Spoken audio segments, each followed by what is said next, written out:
నమస్కారం, నా పేరు శివ. అందరూ ఉన్నారు ఫ్రెండ్స్. ఇవాళ వీడియోలో ఈపీఎఫ్ ఖాతాదారులకి కొన్ని ఇంపార్టెంట్ విషయాలు అయితే నేను చెప్పబోతున్నాను. వీడియోకి వెళ్ళే ముందు ఇలాంటి విషయాలు మీరు మరింత కూడా కింద సబ్స్క్రైబ్ బటన్ ఉంది, అంటే ఆఫ్ చేసి మంచిగా సబ్స్క్రైబ్ చేసి పక్కనే ఉన్న బెల్ బటన్ని యాక్టివేట్ చేయండి. అనేది కాకుండా లైక్ చేయండి.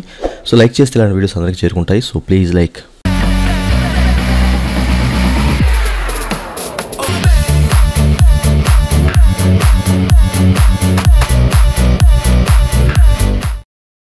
ఇక టాపిక్లోకి వెళ్ళే ముందు ఈపీఎఫ్ సంబంధించిన క్వైరీ సర్వీస్ కావాలంటే నన్నైతే కాంటాక్ట్ అవుతానండి. నా వాట్సాప్ నెంబర్ వీడియో కింద మీకు డిస్క్రిప్షన్ ప్రొవైడ్ చేశాను. వాట్సాప్ ద్వారా మాత్రమే నన్నైతే కాంటాక్ట్ అవ్వండి.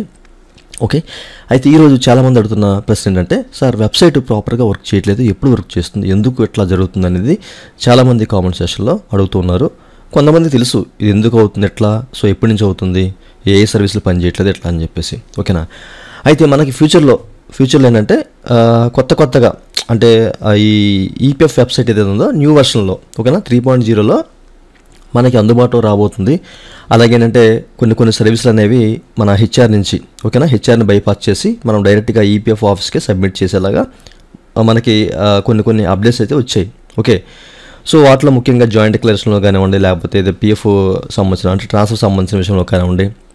ఓకే, సో ఇట్లా కొన్ని విషయాల్లో మనకి ఈ హెచ్ఆర్ని బైపాస్ చేసి అన్ని సర్వీసులు అందుబాటులోకి వచ్చారన్నమాట. డైరెక్ట్గా మనము అప్రూవల్ అనేది పిఎఫ్ ఆఫీస్ నుంచి లేకపోతే మనగానే చేసుకునే అవకాశం. ఓకే, అయితే కొత్త వర్షన్కి అప్గ్రేడ్ అవుతుంది కాబట్టి వెబ్సైటు, సో ఎప్పటికప్పుడు ఏంటంటే వెబ్సైట్ అనేది అండర్ మెయింటెనెన్స్లో ఉంటుందన్నమాట.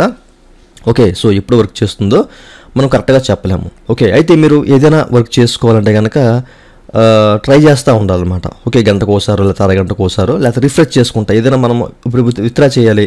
సో విత్డ్రా చేయాలి కాబట్టి సో జస్ట్ మనము యూనిఫైడ్ పోర్టల్ ఓపెన్ చేయాలి. ఓకే, ఒక్కోసారి యూనిఫైడ్ పోర్టల్ కూడా ఇట్లా ఓపెన్ అవ్వదు.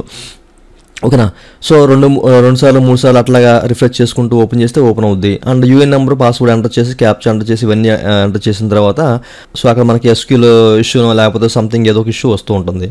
సో మళ్ళీ ట్యాబ్ క్లోజ్ చేసి ఓపెన్ చేస్తూ ఉండాలన్నమాట. ఓపెన్ చేసినప్పుడు ఓపెన్ అవుతుంది, ఓటీపీ వస్తుంది, వెరిఫై అవుతుంది. సో ముఖ్యంగా ఏంటంటే మనకేంటంటే ఏదైనా క్లెయిమ్ 31/1910C సంథింగ్ ఏదైనా క్లెయిమ్ పెట్టినప్పుడు అక్కడ బ్యాంక్ అకౌంట్ ఎంటర్ చేసి వెరిఫై చేసుకుంటే అది అంటే వెరిఫై అవ్వదు అనమాట. ఓకేనా, బ్యాంక్ అకౌంట్ ఎంటర్ చేసి క్లిక్ చేస్తే అలా తిరుగుతూ ఉంటుంది అనమాట. ఓకేనా, సో మళ్ళీ దాన్ని క్లోజ్ చేసి మళ్ళీ అకౌంట్ నెంబర్ ఎంటర్ చేసి మళ్ళీ వెరిఫై చేసుకోవడం, అట్లాగా మనం పదే రిపీటెడ్గా చేస్తూ ఉంటే ఏదో టైంలో ఓపెన్ అవుతుంది. ఓకే, అట్లాగే మనకి జాయింట్ డిక్లరేషన్ కూడా. సో జాయింట్ డిక్లరేషన్ ఏంటంటే ప్రాపర్గా వర్క్ అవుతుంది. ఒక్కోసారి ఏంటంటే సర్వర్ బిజీ అంటుంది, సర్వర్ నాట్ అవైలబుల్ అంటుంది. సో ఏదో రకంగా మళ్ళీ రిఫ్రెష్ చేసుకుంటూ లోనికి వెళ్ళిన తర్వాత ఓటీపీ వస్తుంది, ఓటీపీ ఎంటర్ చేసినప్పుడు ఇష్యూ వస్తుంది. సో అట్లాగా మళ్ళీ రిపీటెడ్గా చేస్తుంటే అవుతూ ఉంటుంది అనమాట. ఓకే, సో ఇట్లా మనము రిపీటెడ్గా చేస్తూ ఉండాలి. సో కాస్త మనకి పేషెన్స్ ఉండాలి. సో అట్లా చేస్తూ ఉంటుంటే సర్వీస్ అనేది వర్క్ అవుతుంది. ఓకేనా, ప్రాపర్గా పనిచేయదు. బట్ ఏంటంటే రిపీటెడ్గా చేస్తున్నప్పుడు ఏదో టైంలో మనకి మనం పెట్టే క్లెయిమ్ అనేది సబ్మిట్ అయిపోతుంది అనమాట. ఓకేనా, ఇట్లాంటి ఇష్యూస్ అన్నీ ఉన్నాయన్నమాట. సో ఇదంతా ఏంటంటే మనకి ఫ్యూచర్లో వచ్చే మంచి అప్డేట్స్ కోసం వెబ్సైట్ అయితే కొంచెం అప్గ్రేడ్ చేస్తున్నారు. ఓకే, 3.0కి వెళ్ళిందంటే మనకి అన్నీ కూడా ప్రాపర్గా వర్క్ చేస్తారన్నమాట. ప్రస్తుతానికి ఏంటంటే మనకి ఎట్లాంటి చిన్న ఇష్యూస్ అనేవి ఉంటాయి. ఓకే, సో మీరు గమనించాలి. ఇది ఎప్పుడు మనకి రీసాల్వ్ అవుతుందంటే కనుక maybe next month first week కల్లా, అంటే ఫస్ట్ వీక్ తర్వాత ఇది రీసాల్వ్ అయ్యే అవకాశం అయితే ఉంది. ఓకే, సో అప్పటికల్లా 3.0 అంటే కొత్త ఈ ఈపీఎఫ్ సర్వర్ ఐటీ వ్యవస్థని మార్చి కల్లా అప్గ్రేడ్ చేయాలి అని చెప్పేసి ఈపీఎఫ్ అయితే అనుకుంటుంది. బట్ చూద్దాము. ఓకేనా, సో మార్చి ఫస్ట్ వీక్ తర్వాత ఇది ప్రాపర్గా వర్క్ చేసే అవకాశం అయితే ఉంది. ఓకే, సో అప్పటి వరకు అయితే మీరు కొంచెం ఇష్యూస్ ఉన్నా కానీ కొంచెం మీరు పేషెన్స్ వహించి సో రిపీటెడ్గా చేస్తూ ఉంటే అవుతాయి.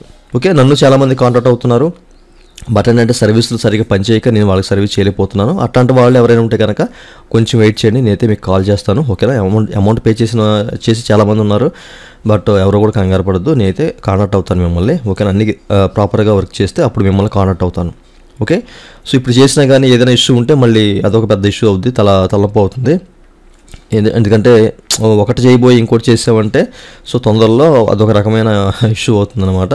ఓకే, ఇన్ కేసు గ్లిచెస్ అనేవి చాలా ఉన్నాయి. సో దాని ప్రకారం కూడా ఏదైనా ఇష్యూ అయితే మనం ఏం చేయలేం. ఓకే, అందుకే వెయిట్ చేయండి. ఓకే, ప్రాపర్గా వర్క్ చేసినప్పుడు నేనే మిమ్మల్ని కాంటాక్ట్ అవుతాను. చూసారు కదా, వెబ్సైట్ అయితే కొంచెం ల్యాగింగ్ అయితే ఉంది. సో ఓపెన్ కాదు.